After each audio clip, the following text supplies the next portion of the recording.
Morning all. All right, I wanted to start out today. So we've got the two games tonight, and I've got some news of the day and a couple other items to discuss on the board. So I ordered some decals before we left, or yes, decals if you prefer to call them that.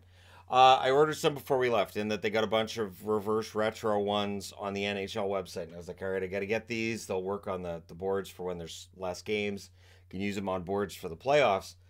But one of the shipments all of a sudden showed as returned, and I had a refund. And this was while we were on vacation. I'm like, wait, I've got a refund for what? So I went and reordered the decals because it said they had been returned. But the package was still en route, and I was like, what's in the package? So the box arrived yesterday, and I have to show this. If you've ordered a 49ers hat that happens to have some very American flag style colorings to it, and if this was the last one, um, I apologize, but I guess it's a free hat. So I don't know when I'm gonna wear that. I'm not a Niners fan per se.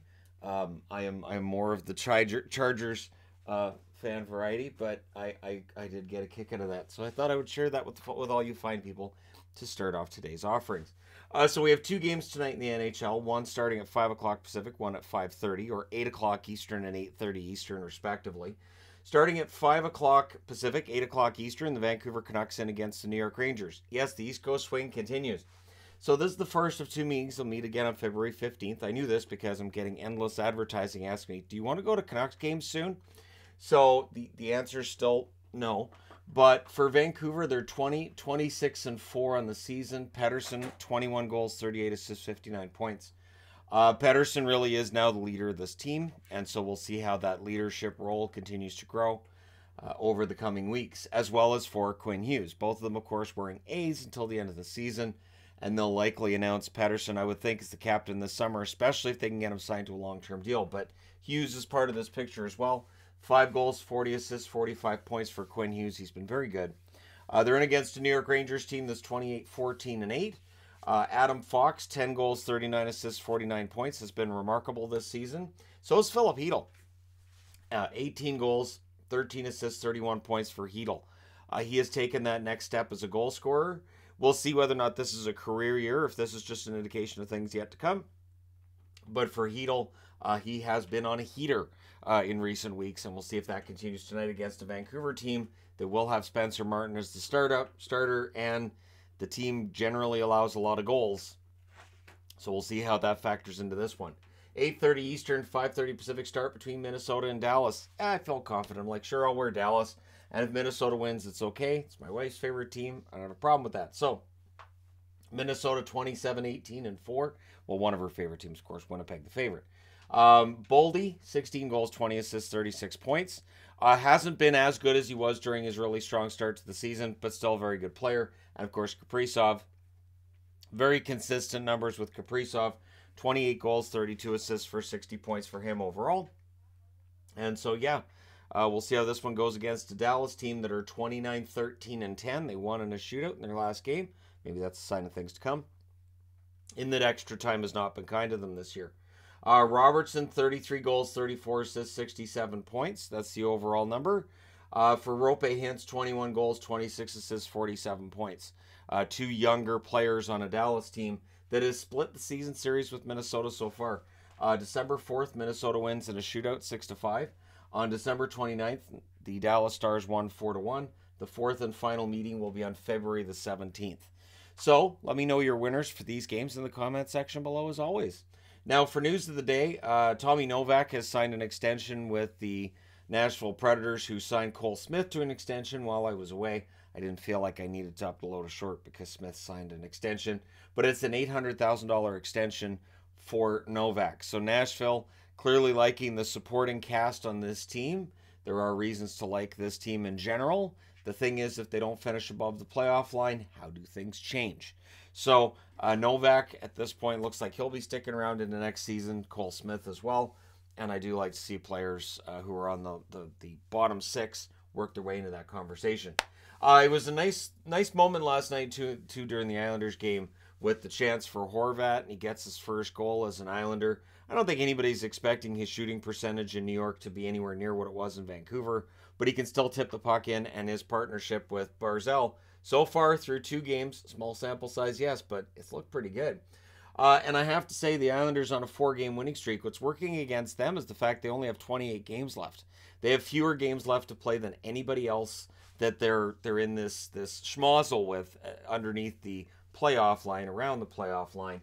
They're tied with the Penguins, so they're technically tied for that last playoff spot, but they've played more games. They're 1 point back of the Caps, who they've also played more than, and they've played more than the Rangers. They're 5 points back of the Rangers. But all the Islanders need to do is to keep taking care of their own business, not worry as much about what other teams are doing. If they keep winning games at this pace, somebody will fall off and they will take that spot. I still say the Islanders are going to be really dangerous if they make the playoffs. So this debate is out there again. So I thought, all right, we'll take a quick look at this because this debate comes up often. The 1 versus 8 or the divisional matchups we have right now. Basically, the only thing that's not 1 versus 8 in the current setup is 2 versus 3 in the divisions.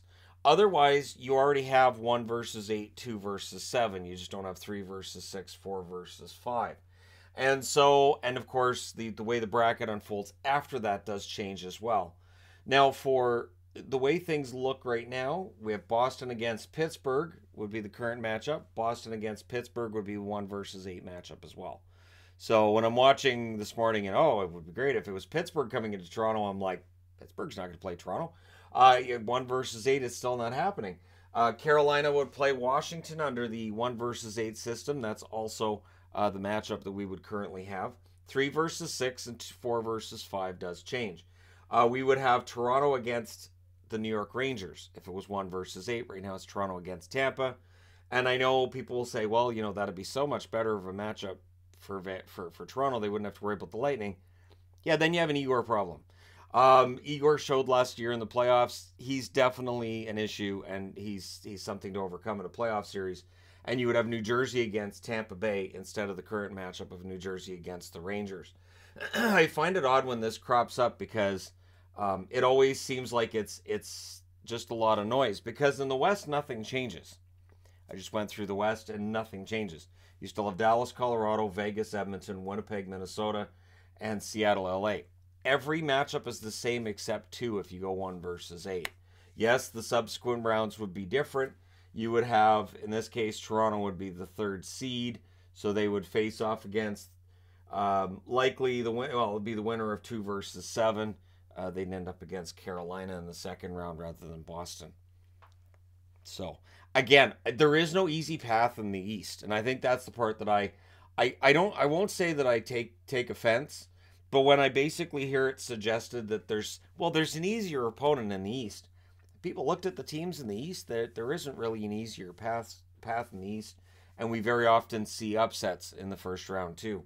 And then it's going to happen again. We're going to see a favorite that gets knocked out in the first round, is my guess. Maybe multiple favorites. Maybe it'll be like 2019. It'll be just absolutely a mess after the first round. But that's the National Hockey League, and so this debate's still out there. I don't think there's a lot to it. It really is. The advertisers wanted to have some certainty about who was going to play who. They didn't like in the 1 versus 8 system that you may not know until the day before who was going to play against who. And so they didn't feel like they had the lead time necessary to promote the series. Plus, they didn't feel like some of the series were quite as compelling. And they wanted to make sure there was a built-in rivalry in these setups in the first 2 rounds. And so the NHL went the way that the advertisers wanted them to. And I haven't heard anything saying that that's going to change. I would think if it was going to change, it would have changed in the last CBA. But that didn't happen. As for the other suggestion that maybe, and I think it was Jack Hughes said he would like to see 10-minute overtimes, I would too. I don't think the NHLPA goes for that, though. I don't think that, and maybe some of the broadcasters wouldn't like that either, the idea that the overtimes could go 5 minutes longer. The one thing is, 3-on-3 overtime has really become, okay, win the opening face-off and then rag the puck for 5 minutes. At least sometimes that's how it feels. I don't know that you'd be able to keep that system going if it was a 10-minute overtime. Maybe we would start to see teams just going for it. I miss that. I miss 3-on-3 when it was just craziness both ways. And we see that occasionally with 3-on-3 overtime, but nowhere near as often as we used to. So, I don't think any of these things change, but let me know your thoughts on whether or not these changes should occur. As for the fact that we are not very long out from the trade deadline, trades could happen any day. There really wasn't much while I was gone. There was a really minor deal involving one of the Magna brothers. But again, I didn't feel like I needed to stop my day that I was having and do a quick video on that and upload that to the channel. Yeah, so it really has been a very quiet trade season, other than the ridiculousness of the Horvat deal and what that's really done to change the picture with the Vancouver Canucks. And there's an idea that maybe Demko wants out, but maybe they don't make the deal and all this fun stuff. But I don't do the speculation part of things here, as I did see one comment yesterday on how I'm not doing trade videos, and yeah, I don't really do them. I do discuss it as the trade deadline gets closer, but I try to keep it to legitimate sources. And when I come across an article while I'm gone, and this again is me just consuming hockey media, and there was one that gave us specific and said, this trade was offered and this team turned this down, and I clicked on it and I went through the article, and it was based on a Twitter speculative post. It wasn't even based on anything remotely legitimate. It was just somebody on Twitter had said, I think the offer for this guy should be this. I think that's what this guy's worth. And then there was a discussion that happened, and somebody wrote an article based on that.